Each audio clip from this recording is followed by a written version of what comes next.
Is it not gonna reach? I don't believe it'll reach. Yeah. Keep going. Every inch matters. Today we'll put the brand new Cadillac VISTIQ, Cadillac's baby Escalade, to a family test, road tripping and supercharging. Whoa. Whoa. To see if the VISTIQ is worth the price of admission. Can our family of 5 with all this stuff fit inside this car?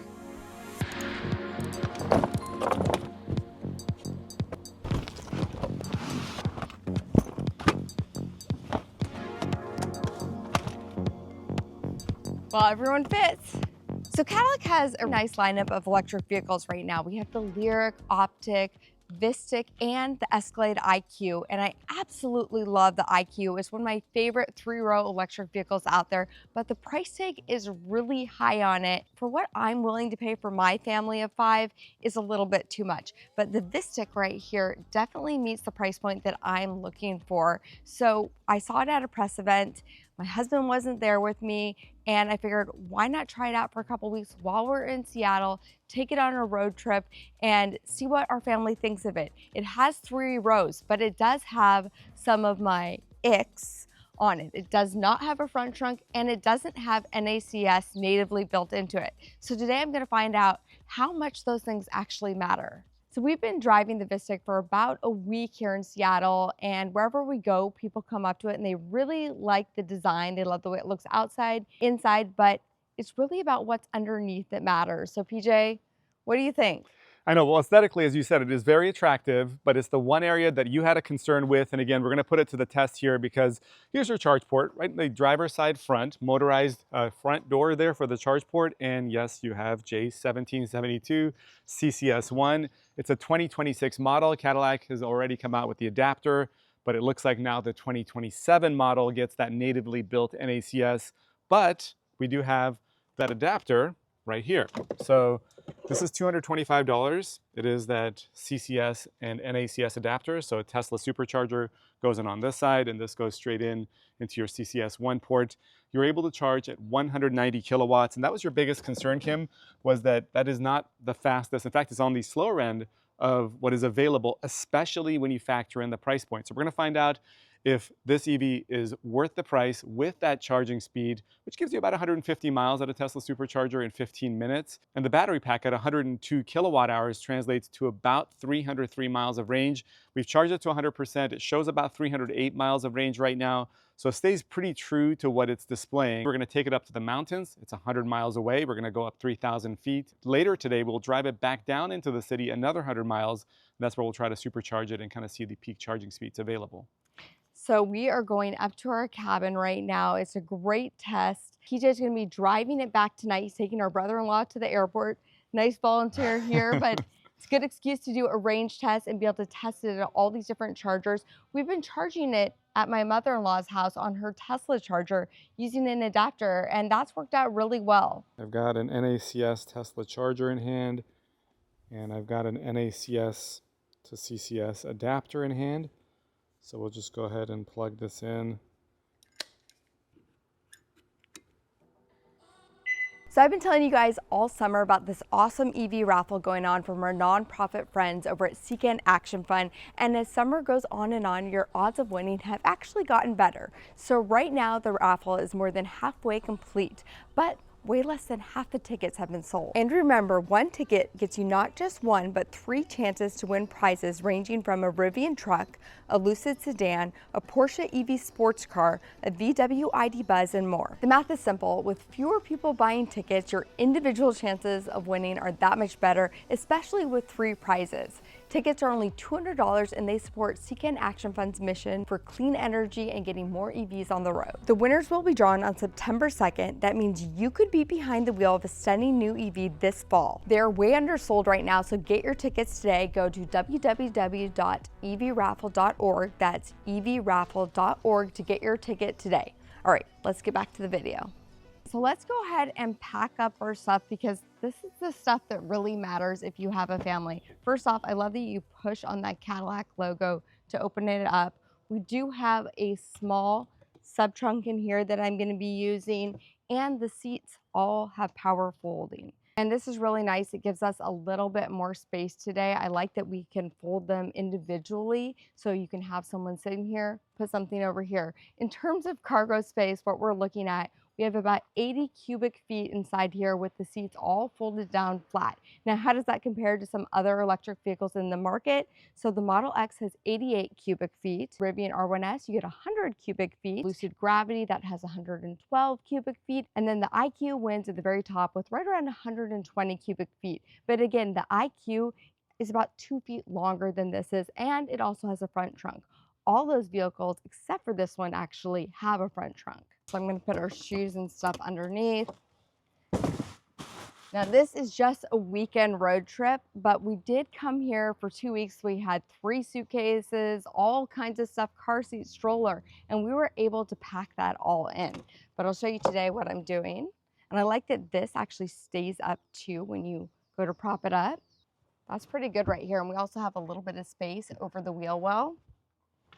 And this is everything we need for 3 kids just for an overnight for 2 days. Now there is an option for a bench row in the second row, but I personally love having captain style seats.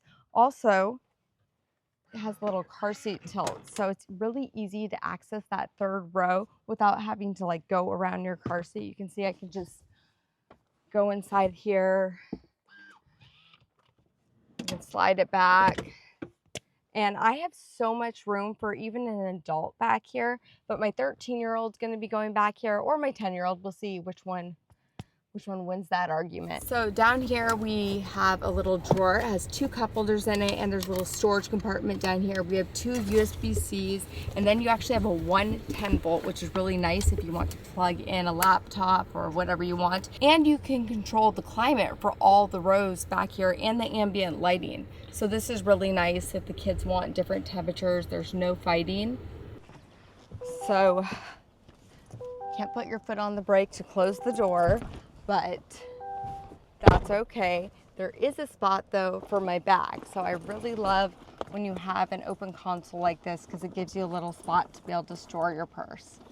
Now there is a wireless charging pad right down here, which I kind of love and hate at the same time. It's great when you're driving because you're not distracted by your phone, but when you're the passenger and your phone is down there, you can't play on it at the same time as it's charging. However, there are 2 USB-Cs, so you would have to wirelessly charge it if you are the passenger and you want to be able to play on your phone at the same time. But we also have 2 cup holders right here. You have lots of storage in here with another USB-C right here as well. And then we have this giant 33-inch LED screen that's kind of split into different sections. So over here, see right now we're fully charged. We have 305 miles. Have your map view, which I always prefer to have right in front of me. You can also see your lane assist if you're using their Supercruise system, which we will be testing out today. And then we have night vision, and this lets you see at nighttime about 330 feet ahead of you, and it projects a thermal image on the screen. We're going to be going up into the mountain where there's all kinds of wild animals running around. There's not paved roads, so having the night vision is definitely going to be a plus. Now the VISTIQ starts at $78,000, but what we're driving this week is the premium luxury trim, which starts at $93,000 and includes 4-wheel steering with an option to add adaptive air suspension, which our vehicle included. This vehicle, when you open up the door and you go inside of it, it kind of takes your breath away. It's really beautiful. It feels very luxurious. These blue seats, I absolutely love the way it looks. But then you kind of realize that everything that looks like metal is not actually metal in here. And what is the price of this? Almost $96,000. Yeah, and this is one of the higher trims, so it's decked out pretty well with the augmented reality, the massaging seats for both of us. It's extremely quiet in the cabin too, you know. So I mean, acoustically, it's incredible. Visually, it's incredible, both on the exterior and on the interior. And to me, it kind of falls short in some of those areas, like storage that you talked about earlier, and specifically the quality, at least what you expect with this price point. And maybe because we have kind of a baseline of what we expect at certain price points. But then again, you might compare it to a Model X, and honestly, they don't even have these little dials, so they don't have any like fake metal to put on there. So it kind of depends. It's like the look for less. Now, if you do want all metal, you're going to go up to the IQ. and that will give that to you. But then this also offers a lot. You have that night vision, you know, you have a screen right in front of you. You have the augmented reality HUD, massaging seats. Yes. You're getting a lot of features, so you kind of have to weigh out what's the most important thing to you. And honestly, it still looks really good. Like, it looks really good. I haven't tested it for a long time. Like, after a year, I'd be curious to see like if it holds up with kids. Yeah. But so far, so good. Our kids really like it. It's really quiet in here. It has noise cancellation inside of it. So when you're driving along, you don't hear outside noise. Actually, it's so quiet that I was like, what is that noise? And I realized it was the charger in my door pocket rattling around. That's like how quiet it was. The steering dynamics, the damping, all of this is really top notch, and it feels like it. And again, when you have our family and everyone that gets in here, they're blown away by how beautiful it is. You have this, you know, massive panoramic glass roof above us as well. So all of this really lends to a wow factor that comes with Cadillac. First thing my family said, you know, it's a Cadillac, that's what you expect. So it definitely passes the eye test initially. For us, it's tough because we do such a deep dive into some of these EVs and get to really break them down side by side, and you look at the different specs and different metrics and price points, and that subconsciously puts you at different tiers when you stack them up next to each other. But again, for the average consumer, even for the average $90,000+ SUV consumer, this might be an extremely compelling option. We ran in for 2 seconds so I could get some coffee, and of course they figured out entertainment. So on the front screen, you can watch shows, just not on the back one. So it's definitely easier to maneuver in a tight parking lot than the Escalade IQ is. But again, there's that trade-off for space with it. Over the course of 2 weeks, we drove nearly 1,000 miles with the VISTIQ, so we got a pretty good feel for charging this EV. As EV-focused reviewers, 2 things stood out to us. 1 was the placement of the charge port, and 2 being the peak charging rate. All right, so we just got to a Tesla supercharging station. We're gonna just fill it up a little bit because there's not a lot of charging options where we're going. This is our CCS to NACS charger adapter. So PJ, I'm gonna let you do it. So it's going to be interesting because this is not our car. I believe it has already been kind of preloaded with a credit card on file.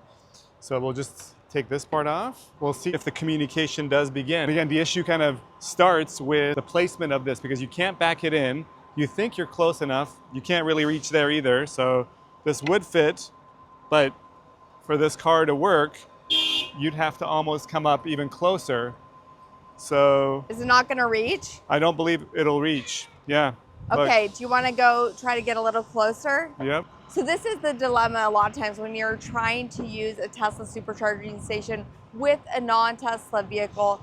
The placement of the charger really does make a difference. Now, 99% of the time, you're probably not gonna be charging at superchargers. You just charge at home. It's totally fine in your garage. But if you are using the Tesla supercharging network, you kind of have to figure out how it's going to reach. Now with the newer Tesla chargers, the V4 stations, the cable is a little bit longer, so it's a lot easier to be able to reach. But with this one, I believe this is a V3. A V3, it's a little bit shorter cable. Keep going. Keep going. Every inch matters, so keep going. Okay, that's probably good right there. We got other Tesla owners here chiming in on this. So this is, again, the dilemma with these front charging stations. All right, charging we'll ports. reach. So here's how it works with the adapter. It looks like it'll reach this time. All right. So clicks in. And it goes in. Now I've roped myself in. All right, should we check the charging speeds? So let's see if it even facilitates this. We were told this car would be able to supercharge, and that's why the adapter came in, but plugging it in doesn't really facilitate a charge. So I wonder, and I don't have GM's app on this, so I wonder if the app needs to be set up on our end to be able to even facilitate a supercharge session. We were later told that the NACS account wasn't set up just yet, though they did eventually connect it and we could just pull up to a supercharger provided we could reach and it would automatically start charging. The VISTIQ has a peak charging rate of 190 kilowatts, which is good for about 150 miles in 15 minutes. We also tried an EV Go, which was a much smoother experience as both the cable length and native charging made for a seamless experience. Now we review electric vehicles, only electric vehicles. So for us, we're looking at the Model X, we're looking at Rivian R1S, the Lucid Gravity, even, you know, yeah, and the IQ. And those are more of the higher end 3-row electric SUVs. Obviously, you have Hyundai, Ioniq 9, EV9, Kia, yep. EV9 as well in there. But I don't know if I'd consider those luxury, where this is definitely pushing for that luxury. Yeah, there's this fine line, right, between what you call premium and luxury. And I think once you get to this tier of $80,000+, you should start tapping into luxury features like the massaging seats and the vented and heated seats that you have up here in the front. And I will say these massaging seats are good massaging seats. Like I've tried some different cars That are with more them, gimmicky, yeah. and it's more gimmicky. These ones actually feel good. Like they're nice.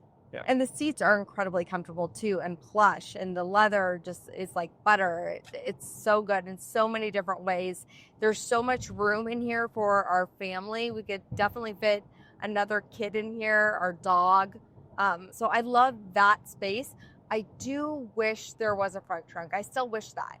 What about you? Yeah, I mean, you said there is room for our family, and there is. I think every single person, especially in this captain style seating, gets ample room for their feet, for their head. Even if you're a larger size back in the second and third row, no problem. That's for sure the case. The trade-off comes in with the lack of really what is up to 12 cubic feet of space in the Escalade IQ, that you have 0 cubic feet because there is no front trunk in this vehicle. So that's where it kind of falls short. And it's sort of misleading because you look at this vehicle and it has this large hood area, right? The bonnet of it. And you think, wow, there must be a giant front trunk in there. And then you open it up and you're like, if they had moved some of this stuff around, like they could have figured that out. Yeah. So I really wish that they had put that there. I also love it, using it for our stroller. I love using it for takeout food. Just having a space that's not connected to the main cabin of the car is really nice. Well, I was interested in what your brother-in-law said because he's very much in tune with vehicles. And the first thing he said when he saw this, he said, this is built off of a gas platform, right? Because he asked about the front trunk. We said no. So he immediately assumed that was the case. And it does look a lot like the Escalade and Escalade IQ, obviously. So 80 plus cubic feet of space with the seats folded versus the competition that's 85, 90, 100, in the Gravity's case 112. Yeah, so you're missing out on cargo. But the overall capacity. styling of this, it looks a lot better than the Gravity.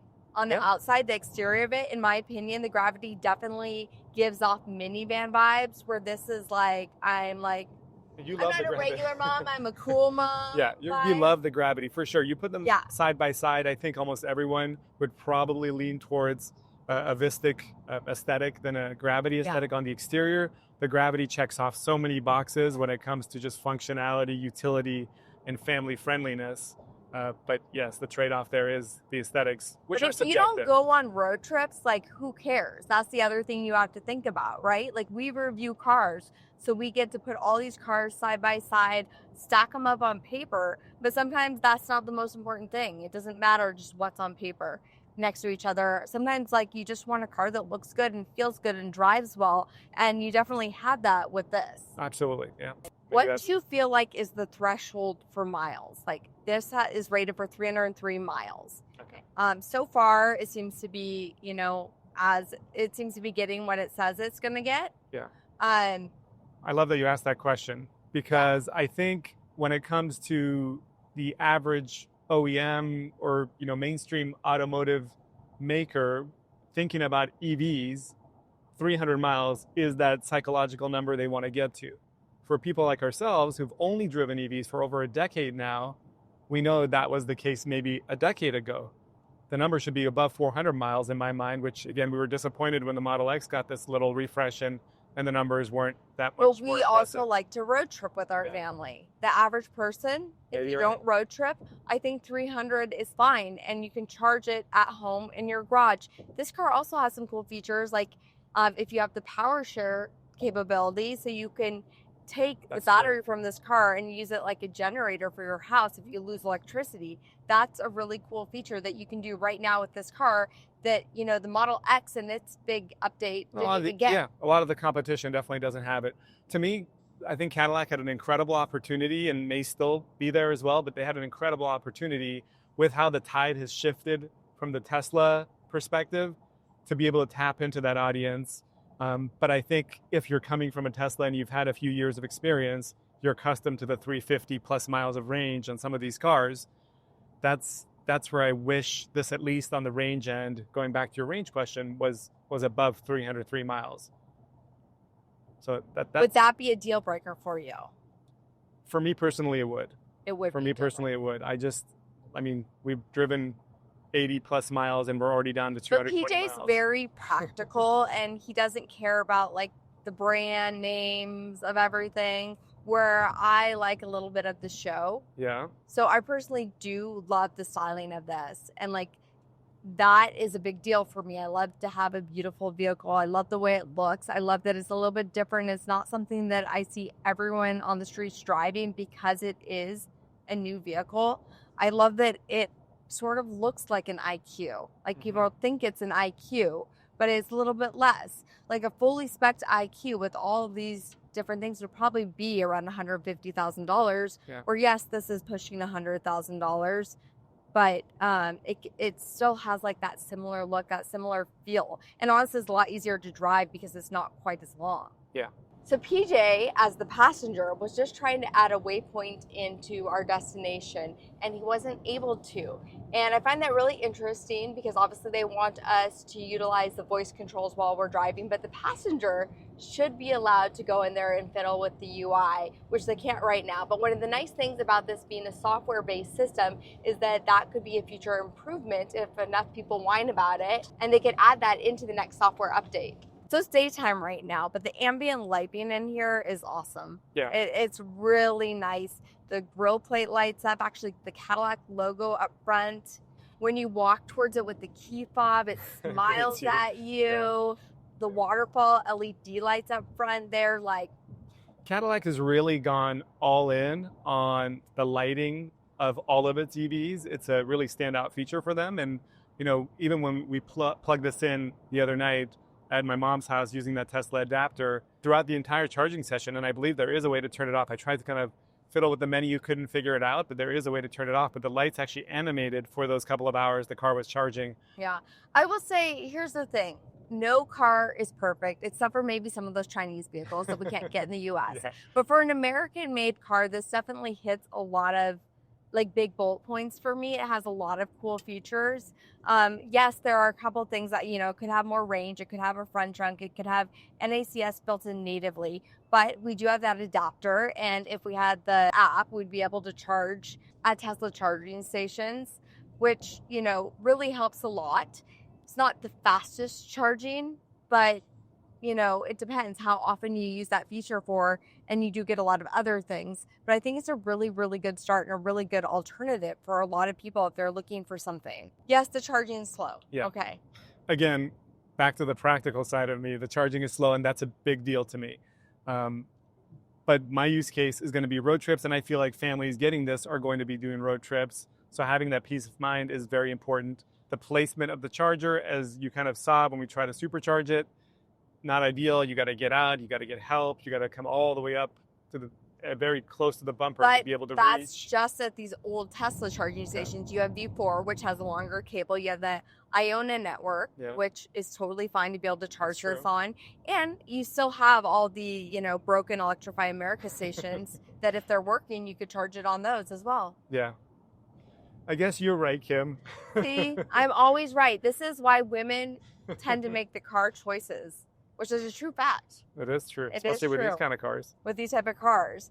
And I think a lot of moms are like, what would I look cool to pulling up in carpool? Yeah. Like that is a big decision factor, is like, I want something that just looks really nice. This could work for that. Obviously, like we've said, there's a couple things that could be better. The style of it it's definitely one of the best looking 3-row electric SUVs out there, in my opinion. Yeah, I'm with you 100% on that. The style of it, both on the exterior and on the interior, those win. Supercruise is one thing we didn't really touch on as well, as far as how we feel about it. You feel it serves its purpose for the 750,000 miles of roads across America and Canada, and it does, and it works really well. The level of confidence I have in it is still kind of not up to par with what I have when I engage full self-driving in a Tesla.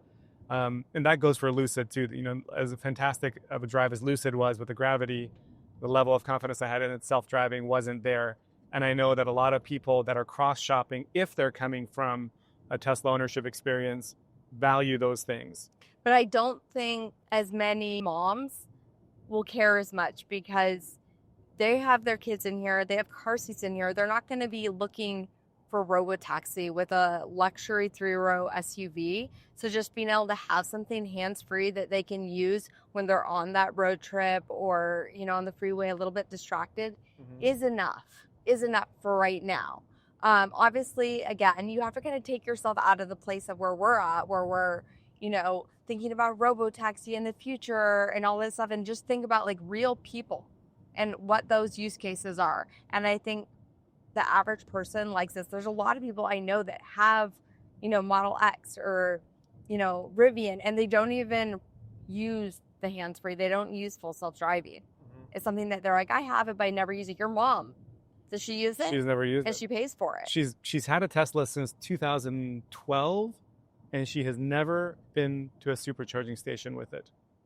So you have to think about that. You have to kind of take yourself out of just being like, you know, these like car nerds that we've become and think about real people. So let me know in the comments, honestly, if you know, if you're coming from Tesla or you're not, and how important having like a full self-driving experience is versus just having like a hands-free drive like this. I'm really curious to what you guys have to say about that. Also, make a list of what's most important for you, your top 3 features, and maybe some of those other features like charging speed, how many miles you think is like enough for you to be like, okay. It's sort of like they say with people with money, right? Once you make a certain amount of money, it doesn't really matter anymore. I'm not at that level, so make sure you're subscribed to our channel. It really helps us out. But it's kind of like that, I think, when it comes to mileage with vehicles. Yeah. Thanks again for watching. A lot of time and effort goes into these videos, so if you feel like we've earned it, please click that subscribe button and we'll catch you next time.